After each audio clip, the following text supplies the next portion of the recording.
Want to learn how to create a complex wall art piece just like this with multiple photos on a canvas, metal print, or any other type of print? This question was asked in the Fundy Designer Facebook group, and I'll show you how to do it right now. Not only is it easy, but you can save it and then with one click, replicate that design at any time for any client. How do we create this and be able to replicate it easily? Let's jump into Fundy Designer. You see that I've recreated it here, and I'll show you how to do that, and you're going to learn a ton about drop zones and saving out your own templates. But let me show you on a blank wall. I have the same number of images selected here. Throw that on the wall. Obviously, that's not what you want. We'll go to layouts, and I have saved this composite out, and I can recreate it at the drop of a hat. So how do we do this? Let's first start out with a blank canvas, and I'll show you how it's done. First thing we want to do is drop one photo onto the spread, and then we want to size that to a square because that is what the Fundy Designer user wants to use. I'm going to go into gallery wraps. Let's change the lab to generic standard because that has the most different types and sizes. I'm going to hit the S key to turn my sizes on, and let's do a 35 by 35. So this can be a canvas, it can be a metal print, doesn't matter. Let's go ahead and make this a metal print, and now we need to double click on this and go into this full view. So the first thing we want to do is create one section for the middle, and that will house those 5 images, and then a row on the top and a row on the bottom of the horizontal images. So first thing I'm going to do is click on this photo here, and I'm going to make this a square. And then I'm going to click on this Fit Fill button to constrain that to being a square. And then I'm going to go ahead and hit this center icon right here to center the drop zone on the page. Next, I'm going to bring in one photo here and then one photo just underneath it. So we have 2 verticals. Now what we want to do is we want to make sure that stays a vertical and this one stays a vertical. So we're clicking on the photo and changing that to a vertical. Let's go ahead and increase the spacing to what we want that spacing to be. That'll be up to you.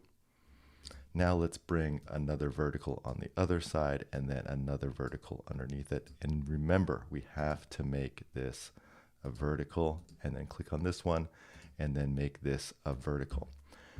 Now it is not filling the whole area. Now that we've done this, we want to go back to this Fit Fill and change this item here.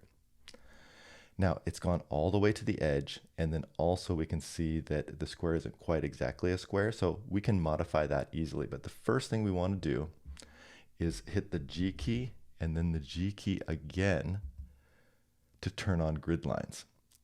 Now you can use the green here, so let's just bring that in there and let's pop this to the green. So that's going to add that extra spacing around the edge. Now if you want to make that bigger, you can turn on your grid lines and this will snap to the next grid line in.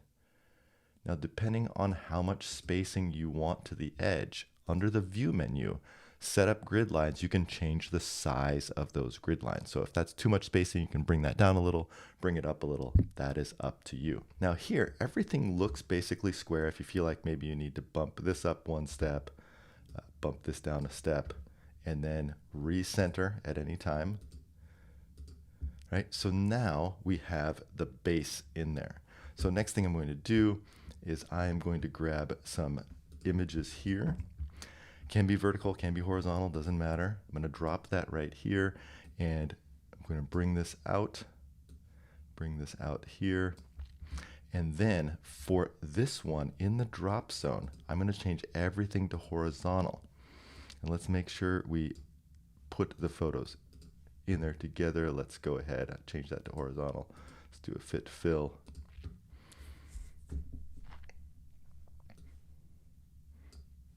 There we go. So drop that down. Everything's horizontal now, right? And then, so here is the key thing with the drop zones. Let's bring this down.